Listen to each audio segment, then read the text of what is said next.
it took him a year just to get comfortable here, Mike, and everybody says, well, is this the new Switzer? No, it's the old Barry Switzer. I just think he knows his way around. He knows the drills. He knows the schedule.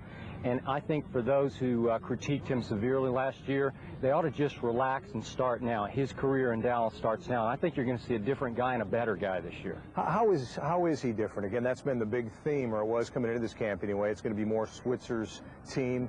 I mean, in terms of what we see on the practice field anyway, I don't think there's a drastic difference. Behind closed doors, do you think there's a difference? Mike, I think he's a little more comfortable. I think he's a little more comfortable in saying what he wants to say this year instead of thinking, well, if I say this, they're going to think, well, Jimmy Johnson did it this way and I can't do it that way. I see him more open. I see him more open to criticize certain players or the team, like when he came out and said, I don't like the conditioning we're in. Well, last year he would have never said that this team's not in good enough condition. He was, I don't know if he was afraid to. I think he thought it wasn't the right thing to do, but right now he's being more of himself. He jumped on some guys the other day after the blue-white to run sprints, some of the veterans, and it's not that he's cracking the whip any harder now. He just understood that was okay for the head coach to ask the Emmets and Troys to run sprints after a scrimmage. He just didn't know that last year, and you'll see more assertive this time. Dave, your thoughts on Switzer? You've known him a while. What do you see from him this camp?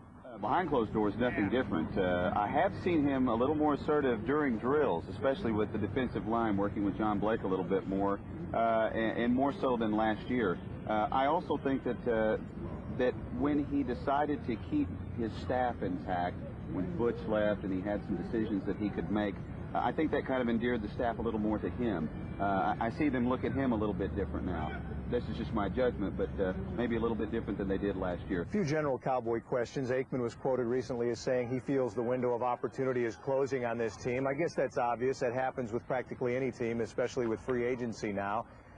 How urgent is it for the Cowboys to get it done and done this year if they're going to win another Super Bowl? I think it's this year, next year, maybe a third year, but I think when you've got guys like Troy Aikman, Michael Irvin, and Emmitt Smith in the primes of their career, you have to take advantage of those times because at some point they're going to drop off, and with free agency just kind of chiseling away at the depth on your roster, you got to do it now because down the road, a lot of this depth is going to, or a lot of the guys that they're counting on right now, they're not going to be here. I agree with Mickey on this. This holy trinity of these three guys have spoiled us for a long time now, and I think time is running out on their primes. They've all taken a pounding, starting with Troy in that 89 and 90 sort of expansion era. That'll catch up with this club pretty quickly, and Switzer says it best. He says we have 3 years to win maybe 2 out of 3 Super Bowls, and that's what you ought to be looking at if you're a Cowboy fan. Don't you think that the players knew that too, and that's why Troy Aikman shows up in the best shape ever? I agree. And yes, that's why Emmett shows up in the best shape ever. I mean, they're looking at themselves too, and they know what it's like to get there without being told.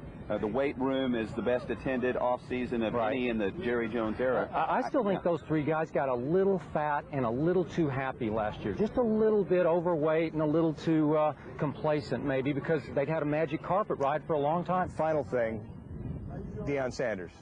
Jerry, during our scrimmage telecast, said he now thinks there's a 20% likelihood that the Cowboys might get it done. Just quickly, well, do you think there is a realistic chance that Deion becomes a Cowboy? I think he realistically tries, but I don't think he realistically can get it done. I think it's just a real long shot. Yeah, Jerry says 1 in 5, and that is the realistic odd on it. But I'll tell you what, I know Jerry, and I've known him for a long time, and I think knowing him, it's 50-50 that he'll get the man that he really wants. I see ya. I don't have a vote on this one. I mean, I don't know if that's... Okay, I'll tell you what. I say no. Deion Sanders doesn't play in Dallas.